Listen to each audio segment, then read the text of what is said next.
Popcorn. Oh boy, chips and dips. Somebody put apples. All right. People like fruit, you know. All right.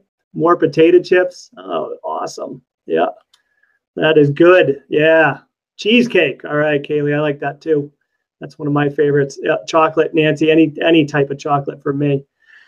So fantastic. You know, that's one of the things that we lose is our ability when we're in the online virtual world is learning more about people, because we come into something like this and we're separated by the medium, by the platform. And, you know, it really is something that we have to, build upon our essence of asking more questions to find out more about people. So today we're going to talk about powerful online networking. When Nancy and Laura had come to me about this, they were like, geez, we're going to create this networking platform. You know, we want people to interact more. So, you know, one of the things that we have found over the last 10 or 11 months as Dale Carnegie has done more online learning is to really sit down and, you know, research and analyze what makes really good presenters, or what makes people that, you know, are very charismatic when they're online. And so we found some things about it, but let's go ahead and take a look first at our, hold on, still learning the platform here. All right, here we go. And once again, my name is Bob Dickson. As Laura said, I'm the president of Dale Carnegie Training of Western Connecticut. I'm a certified trainer and a certified executive coach. Been doing this since July of 2004, which is coming up on 17 years. And really love being able to work with people. Take a look at these pictures. Probably people that we know, we've seen around. I'm sure that everyone probably should know most of these people. You know, but let's think about this. And in chat, what makes these people charismatic? All right. So in the chat, let's go ahead and answer that question. What makes these people charismatic? All right, Kara, thank you. Yeah, they're passionate. Yeah, they're passionate about what they do. Nancy, their eyes and their smiles. They're authentic. It comes through there. Tom, they're looking into the camera. Yeah, that's a good one. Unfortunately, I have these progressive lenses, so every time I want to read, it's looking like I'm looking at the ceiling. They seem comfortable in their own skin. Yeah, thanks, Dorinda. They do, don't they? They do feel comfortable, even if they're not. They feel approachable. Thanks, Mary Jo. They're people we want to hear from. Yeah, they, excuse me, they have a great presence about them when, you know, and the credibility oozes out of them. Lori, they're confident. Even though you've probably talked to or heard in interviews that at one time or another, every single one of these suffered from a lack of confidence at one time, right? Let's see, their publicists tell us they are. Thanks, Angelo. Yes, they publicize that they're charismatic, but it does come across as that when we get out there. So one of the things that we find is that, you know, the people that are really successful in networking and really get and put themselves out there are people that are would be considered charismatic in their regular lives, right? They just have that charisma. So what is charisma? So let's go and take a look at the definition of charisma. I'll give you a moment to read that. And it's about personal magnetism. They inspire people. They ooze enthusiasm. They have a charm that influences people, you know, or an affection.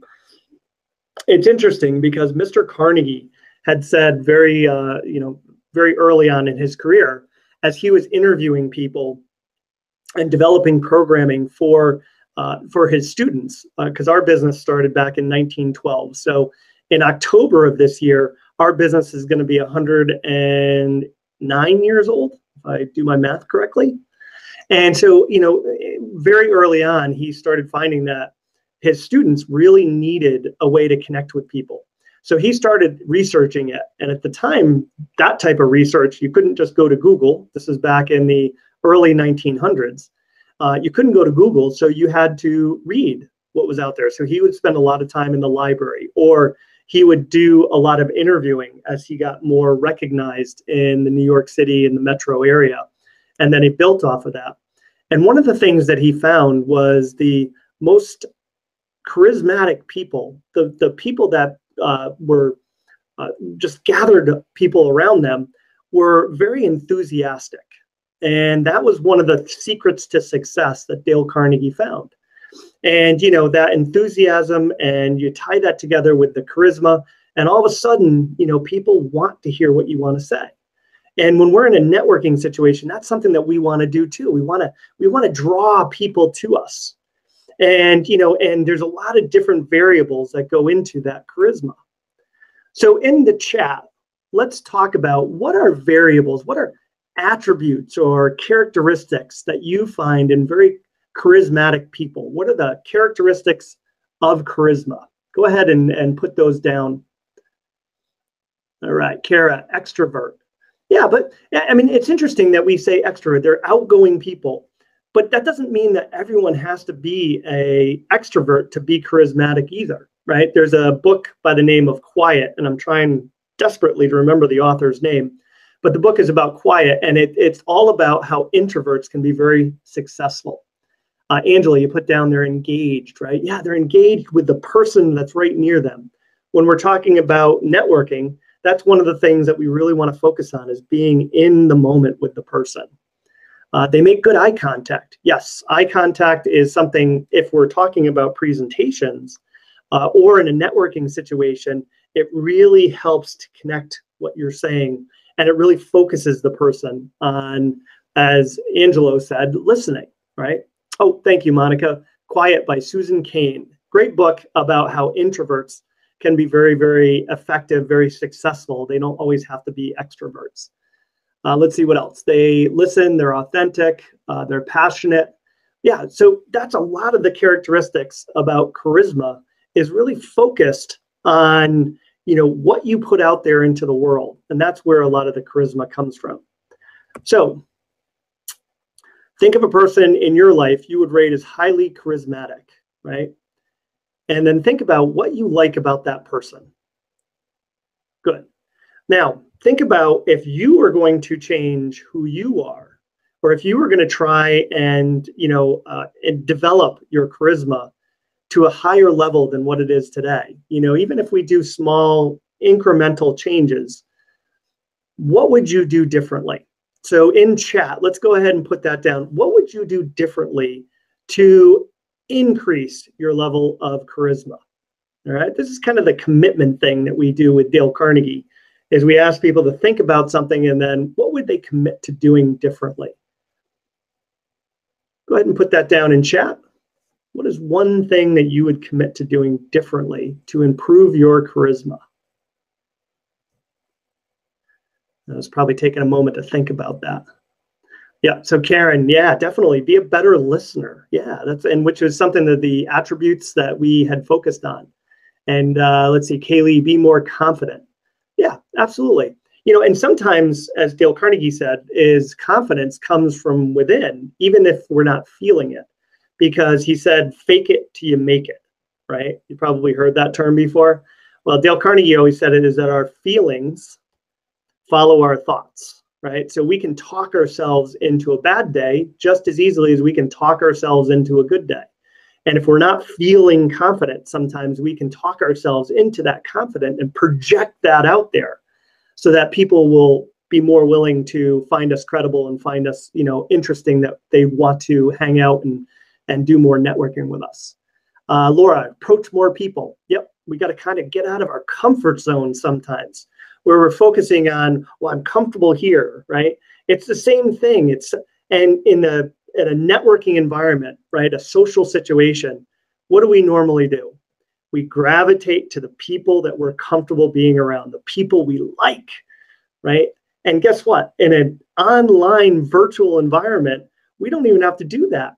We can turn our camera off. We can mute ourselves. We can just kind of listen to see what's going on. So we have to spend more time, more energy getting ourselves focused to get in there and engage with people, right? We have to make that effort. Whereas if we walked into an in-person, a physical space, we can, it's more obvious that we're not engaging with people. In the online environment, in the virtual environment, it's not as obvious. We can hide a lot easier. Melissa, you said be more optimistic, right? Yeah, there's so many studies that show that when we're more positive, better things happen, right? When we put positivity out there in the world, when we project that to the world, it comes back to us in spades. And that's one of the things is that, we just have to tell ourselves, what's the bright side of this? What's the silver lining? Let's not go down the negative road because, it just pulls people down and then they don't feel good about themselves, and we'll find more opportunities when we are more optimistic. Let's see, who else? Kara, yeah, use your body language. Absolutely, right? Body language, facial expressions. We have so many different ways to communicate. And unfortunately, once again, in the virtual world, we only have half of that, right? Because we can't see from, in my case, the chest down. So I can only use my hands, but I have to bring them up into the screen so that you can see them. Or I can use my facial expressions, or I can use my intonation, right? The inflection in my voice. I can make it go up or go down. When we teach salespeople at Dale Carnegie, we have a great sales program that's called Winning with Relationship Selling. One of the first things that we tell salespeople, and it's always a piece of advice I give to new salespeople, is to put a mirror at their desk. And for those that have been in sales for a while, you know why, right? Is because you can hear a smile through the phone. You can hear confidence through the phone, right? Or in this case, online. So, the voice that we project, the inflection, the speed, the cadence, using a pause, all those things will impact the reception that somebody has of our message. And a lot of times people are so focused on the words, then they lose sight of preparing all those other dimensions that we have. And, in the virtual world, we have to accentuate some of them because we're losing some other ones. So that's going to help us develop our charisma as well. So thinking about this, many of the common attributes that you had mentioned, the enthusiasm, the optimistic, being confident, being authentic, being assertive, these are some of the areas that we found of really charismatic people as well. So what are some strategies, right? So we talked about some of these just a little bit. We're approaching more people, going to meetings, right? And so, once again, what's your commitment to making a difference to improve your charisma? And if you did, think about what's the end result. When we can sell ourselves on something, which we're going to talk about in a couple of minutes about attitude, then we can make it work even faster. We can accelerate the end result if we're thinking about that. We always think about start with the end in mind, and that's the direction we want to go. And I love this quote by Richard Dawson, and it says, charisma is the intangible that makes people want to follow you, to be around you, to be influenced by you, right? And that's what it is. If you really look at something, it's the intangible that people want. It's just, some people will say it's that it thing that person has. Well, you can associate that with charisma, but as with anything, we can up our game in charisma if we choose to do so.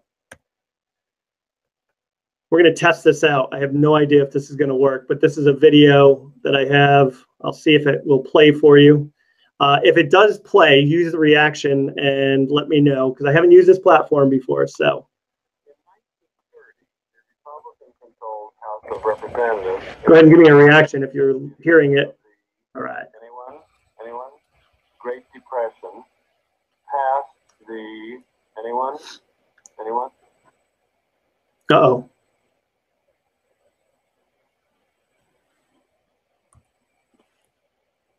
In 1930, the Republican-controlled House of Representatives. I don't know if that happened to anybody else, but my screen just went black. Anyone? Great Depression. That happened to anybody else? Anyone? All right. Well, I'm back. All right. So we're not going to do that anymore. Yeah, the video. Yeah, the screen went black. I don't know how that happened. So we won't do that again. All right, well, this just illustrates, it's repeating the short blurb. Okay, I'm going to move on. Okay, we're done. Note to self, don't do video again. All right, Bueller, yes, thank you, Carissa.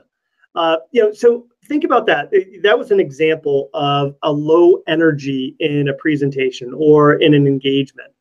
And think about examples when you've witnessed low energies by an online presenter or you've been in an online meeting. How does that impact your reception of the information? So think about that. Let's say you've been in a networking event online or you've been in an online meeting and somebody has really low energy. How does that impact your ability to receive the information? Go ahead and chat and put that in there. What do you think? How does that impact your ability to receive the information? Stop listening. Yeah, okay. It's hard to pay attention. You start getting distracted. You disengage the observation. All right, there you go. Teresa, blah, blah, blah. All right, like Charlie Brown's teacher. You fall asleep. Hopefully you don't have your camera on, Nancy, when you fall asleep. You check your phone. Yeah, real easy to get distracted. And that's what that happens with low energy. And this is a great quote. There's a gentleman out there by the name of Ty Boyd. And he wrote this quote: energy comes in many colors and hues, from a whisper to a shout. Some will define energy as passion, enthusiasm, or fire in the belly. With this fire, even a trivial message becomes compelling. Without it, the most powerful messages will fall unheard. We say fire your purpose with passion, run it through your principle filter, prepare, practice, then present. The result will be enormous speaking power. Now, this is talking about using energy. What I find is that when people get into the moment, they're on an online presentation or they're in a meeting, they get into this professional presenter mode. And that's a no-go, right? Because what happens is that our voice lowers, we become monotone, our energy goes out the window, we're not expressive at all, and you just lose the message. In networking, when you're online and virtual, you've got to up your game and energy. You've got to bring it, right? Your energy is going to increase your charisma, and it's going to bring people in to want to talk to you, right? Because they're just like, yeah, that's the fire. And then when you have a message, if you deliver it with energy, it's going to be received that much better. And so that's what's great about this, is that we really have to focus on what's the energy that we're bringing, and then challenge yourself to up the level of energy 10 times, right? I know I'm on Friday, I'm going to go teach a presentations program. It's called High Impact Presentations for one of our clients.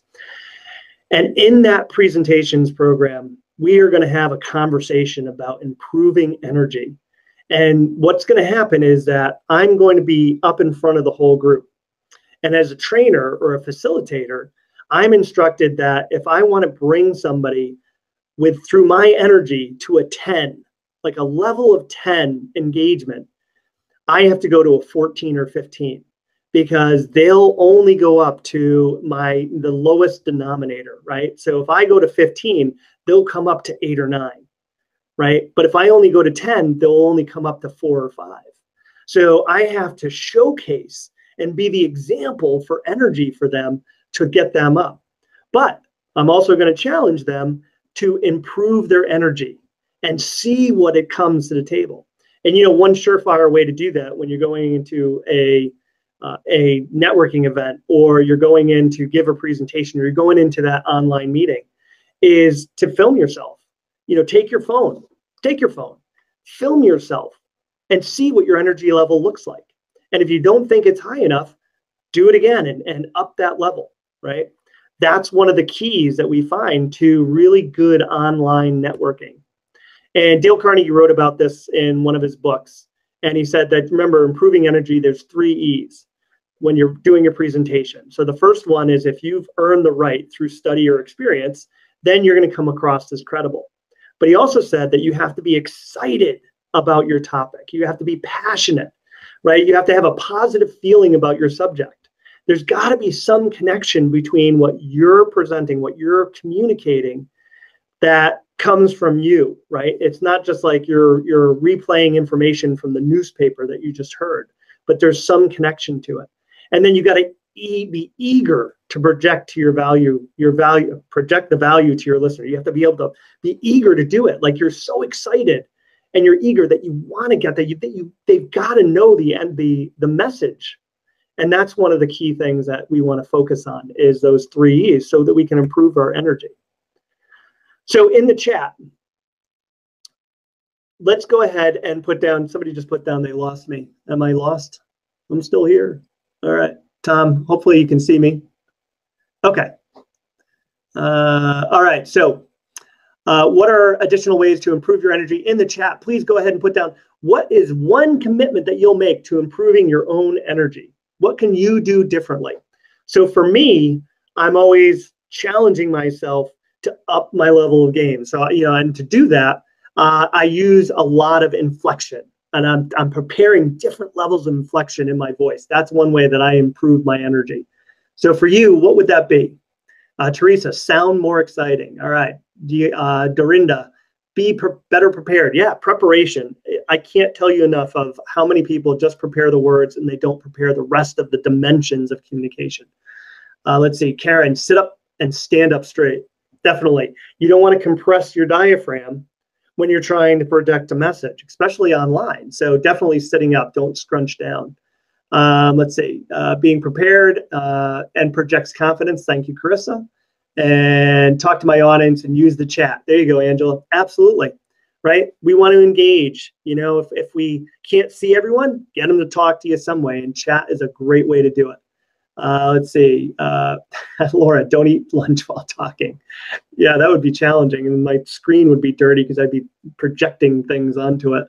Lindsay, warm up and practice. Yes, warm up. Definitely do your practice in advance. See how it, use your technology to tape yourself and see how it sounds.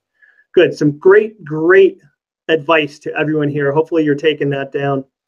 Last thing, when we go into a networking, is that we want to have the right attitude. So many times people go because they feel that they have to commit to going to something like a networking event or a social situation, but they're not comfortable. So we always think that attitude is the key to making anything happen. If you have the right attitude, you're going to make it happen. If you don't have the right attitude, it's never going to work, right? So somebody had asked me to go skiing about 20 years ago. So I was like, all right, sure. I never skied before. I was fairly athletic, I was like, all right, I can do that. I fell a lot. It was very, very cold. I don't know if we have a lot of skiers here, but it was very cold. And so I went and I took a lesson. I learned how to get down the hill. And, my attitude was not great about skiing. I liked the lodge after, all right? Dorinda, I like skiing. I liked the lodge after, getting a beer. That was always fun. And but my attitude wasn't great. Well, because I didn't have the right attitude for it, I've never been back, right? I did it that one time. I was like, all right, check, done. But I haven't been back. So, that's the attitude. So when we think about creating an attitude to do more networking, to get in front of people, what we want to do is we want to create the right attitude for ourselves so that we sell ourselves on the value of doing something. There's a connection between, okay, I'm going to do this, and here's the reason why, what I benefit from it. And that's your attitude. So we think about it as do we have a need? If we have a need, do we have a want to do it? And then if we have a want to do it, do we evaluate ourselves and say, can we do it? And then mentally, will we do it? Right? That's the way that we start focusing on attitude. And if we can't answer these questions affirmatively, then we probably shouldn't try and do something, right? Or if we're told that we have to do something like this, then we have to find a way to connect the dots for it, because we want to break out of our comfort zone. And that's where real learning takes place, right? Outside in that comfort zone, outside of that orange circle, is that real learning, development, growth takes place outside there. And that's what we want to focus on, is breaking out of that comfort zone. I always think that the comfort zone is that little pocket inside of you that says, as you start getting closer to the edge, it says, no, I don't like that. No, stop. I don't want to be there. right? And that's what we want to focus on. And Henry Ford had a great quote: whether you think you can or you think you can't, you're right, right? And so, what does that say to us? It says that you can, if you don't have the right attitude, then, if you don't think you can do something, you're absolutely correct. You're not going to be able to do it. But if you have to change an attitude and you say, you know what, I'm going to try. I'm going to try and figure out how to do this. Well, you can do that too. And that's what Henry Ford found. So what is attitude? There's 3 components of attitude. The first is the cognitive component. Those are your thoughts and beliefs, right? So about the subject. It's what you know. Then there's the affective component, how the object, person, or issue or event makes you feel, right? So what I know, how do I feel about it? And then the behavioral component is how would it influence you and your behavior to act, right? So what I know, how I feel, what I'll do, right? If you're going to put some visuals to that. So let's give an example. I know bananas are really good for you, right? There's good fiber, there's good potassium, there's a lot of vitamins in there. So I know vitamins are, the bananas are good. I feel really good about bananas. I like the taste, right? I like that they're portable. I like them in my breakfast cereal, right? So I feel good about bananas. So I will eat bananas to help me make myself feel better, right? So know, feel, act, right? So if we're going to look at components, if we can't answer some of these, a lot of times our attitude, it comes up, we get stumped right at the first cognitive component. I don't know enough about it, but my attitude is bad about it, but it's because I don't know enough. So maybe I have to educate myself, right? How does it make you feel? Well, if I don't know about it, maybe I haven't experienced it. So maybe I don't have a feeling about it. So my attitude, at going out and skiing, I was like, but I learned about skiing. I took a class and then I tried it out. So I had an experience and a feeling and then I acted on it, right? I was like, all right, that day it was fun, right? And I was able to do it. That's how we start developing our components of attitude. And it forms because of our attitudes form because maybe we had a good experience or a bad experience. If we had a good experience, our attitude might be favorable. If we had a bad experience, it might be unfavorable. Social factors, right? Our attitudes form from our social environment. Learning, we could be taught about an attitude or specifically something that we're getting into. It could be conditioning, somebody telling you over and over and over again. I know I was just out to lunch with my son who we dropped off at college. And we were at the table, and all I had to do was give him a look because he had his elbow on the table. I'm a big stickler for, manners at a table when we're eating. And I just had to look at him, and he pulled his arm right off. He didn't like it, but he pulled his arm right off again because he knew I was going to say something. And then a lot of times our attitudes forms from observation. We see things in our environment, and it helps us form an attitude about what's going on and what we like, how we feel about it, and then how we'll act about it. So how do we change our attitude, right? If we don't have the right attitude to take something, let's say networking or getting out and socializing and that type, we can come in and we say, all right, well, let's get a clear picture in our mind. Visualize what that attitude change will look like. Go in, maybe you're sitting in the parking lot before you go into it, or you're in the waiting room waiting to get on a virtual event. And you can just visualize yourself and just say, you know what? Here's the way I want to be when I get in there, and then go and be that person. You could emulate a good role model, right? There's might be somebody that's a great online networker, and you can say, that's the person I want to be like.